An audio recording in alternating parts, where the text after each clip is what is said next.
Royals in tears.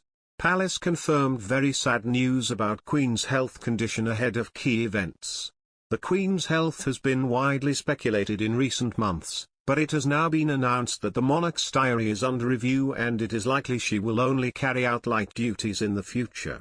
It has been announced that the Queen, 95, who recently recovered from a back sprain and coronavirus, will not be attending the Commonwealth service on Monday.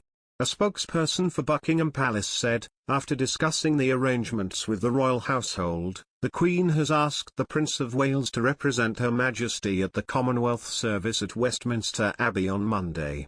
The Queen will continue with other planned engagements, including in-person audiences in the week ahead.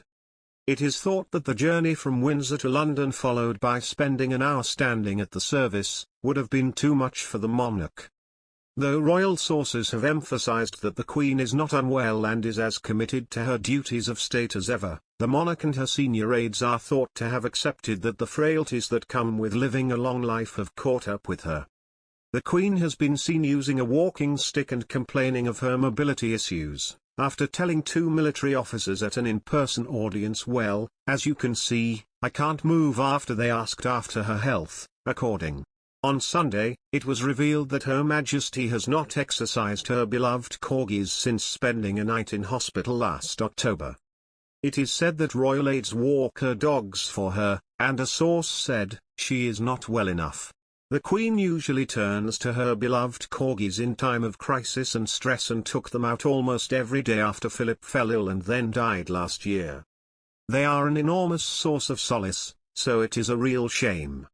On Monday, the Queen had an audience with Canadian Prime Minister Justin Trudeau at Windsor, which was her first in-person meeting since recovering from coronavirus. The Prime Minister expressed that she was in good health and did not use her walking stick for the engagement.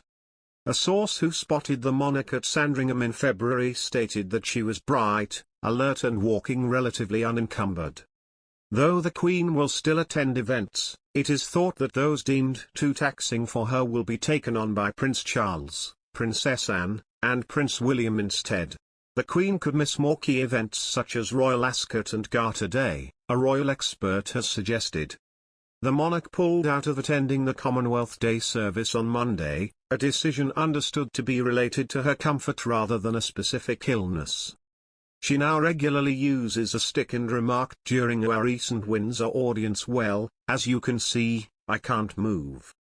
Her Majesty has also just recovered from a bout of COVID and spent more than 3 months resting on doctor's orders from October and only carrying out light duties after an overnight stay in hospital for tests. And editor of Majesty magazine, Joe Little, has suggested the head of state could be absent from key events in the royal calendar such as the Order of the Garter ceremony and Royal Ascot. Celebrations for the Queen's Platinum Jubilee are set for June over a busy 4-day weekend including a service of Thanksgiving at St. Paul's Cathedral. It has not yet been confirmed which events the Queen will attend and how much she will be seen. Mr. Little told PA, "At a service, you're getting up and down, and it's tricky. If Westminster Abbey wasn't possible, it makes you wonder whether St. Paul's Cathedral will be possible during the main Jubilee celebrations. Garter, Royal Ascot, big ceremonial events that involve her normally getting in and out of carriages and getting dressed up, I just feel that's not going to be possible in the future. But you know, a lot can happen between now and then and so we will think positive thoughts."